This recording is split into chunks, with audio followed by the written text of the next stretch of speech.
देखिए, जो सवाल उठाए जा रहे हैं, ये हर युग में उठाए गए हैं। सवाल भगवान श्री राम पे उठाए गए, सवाल भगवान श्री कृष्ण पे उठाए गए, तो आज अगर ऑपरेशन सिंदूर पे भी सवाल उठाए जा रहे हैं, तो मुझे इससे कोई बहुत अचंभा नहीं है। पहली बार हमने ये देखा कि एक तिरंगे झंडे के तले पूरा देश आके खड़ा हो गया। हमारी जो आर्म्ड फोर्सेस थी, हमारी जो सेनाएं थी, उन्होंने इतना मुंहतोड़ जवाब दिया एक आतंकी कार्रवाई का। हम इसको सेलिब्रेट कब करेंगे? हम सवाल ही उठाते रहेंगे या हम कभी सेलिब्रेट भी करेंगे? आप अपनी सेनाओं का मनोबल ऊंचा करने के लिए क्या कर रहे हैं? आप जिस तरह के सवाल उठाते हैं, एक तो उनकी कोई बुनियाद नहीं है। मेरे ख्याल से अब एक ऐसा समय है जब हमको भारत के शौर्य को, भारत की सेना को पूरी तरह से एक उत्सव की तरह मनाना चाहिए। हमारा वो बुज़दिल पड़ोसी जिसने धर्म पूछ के हमारे भाइयों को मार दिया था, जो जवाब उसको देना था वो हमने दिया है। इस गलतफहमी में कोई न रहे कि सीज़ फायर का मतलब ये है कि ऑपरेशन सिंदूर खत्म हो चुका है। ऑपरेशन सिंदूर सिर्फ हॉल्ट हुआ है।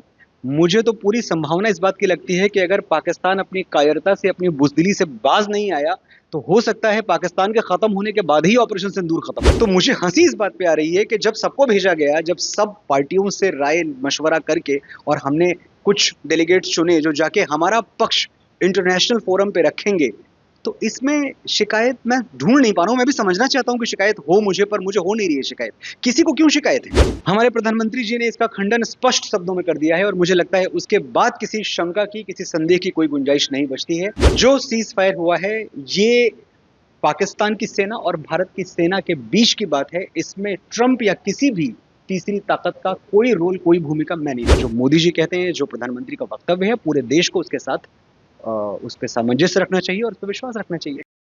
देखिए, जो सवाल उठाए जा रहे हैं, ये हर युग में उठाए गए हैं। सवाल भगवान श्री राम पे उठाए गए, सवाल भगवान श्री कृष्ण पे उठाए गए, तो आज अगर ऑपरेशन सिंदूर पे भी सवाल उठाए जा रहे हैं, तो मुझे इससे कोई बहुत अचंभा नहीं है। लेकिन मैं ये समझता हूँ कि पहली बार हमने ये देखा कि एक तिरंगे झंडे के तले पूरा देश आके खड़ा हो गया। और हमारी जो आर्म्ड फोर्सेस थी, हमारी जो सेनाएं थी, उन्होंने इतना मुंहतोड़ जवाब दिया एक आतंकी कार्रवाई का। हम इसको सेलिब्रेट कब करेंगे? हम सवाल ही उठाते रहेंगे या हम कभी सेलिब्रेट भी करेंगे? आप अपनी सेनाओं का मनोबल ऊंचा करने के लिए क्या कर रहे हैं? आप जिस तरह के सवाल उठाते हैं, एक तो उनकी कोई बुनियाद नहीं है। मेरे ख्याल से अब एक ऐसा समय है जब हमको भारत के शौर्य को, भारत की सेना को पूरी तरह से एक उत्सव की तरह मनाना चाहिए।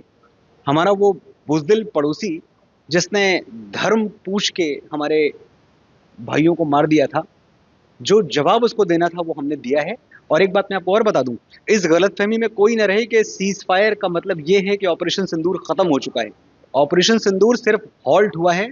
मुझे तो पूरी संभावना इस बात की लगती है कि अगर पाकिस्तान अपनी कायरता से, अपनी बुज़दिली से बाज नहीं आया, तो हो सकता है पाकिस्तान के खत्म होने के बाद ही ऑपरेशन सिंदूर खत्म। विपक्ष का काम है सवाल उठाना। अगर ऐसा होता कि ये सर्वदलीय डेलीगेशन ना होके एक पार्टी का डेलीगेशन होता, तब सवाल एकदम लाजमी था कि भाई आपने सिर्फ भारतीय जनता पार्टी की या किसी भी एक दल के लोगों को कैसे भेज दिया?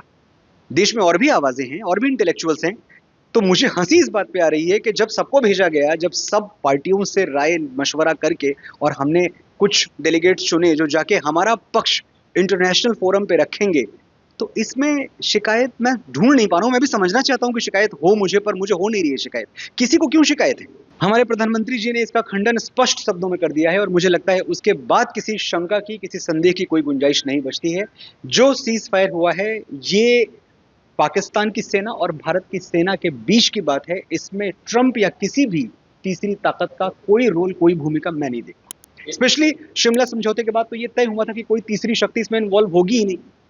तो भारत तो अपने हर समझौते के साथ, अपने हर शब्द के साथ अडिग खड़ा रहा है।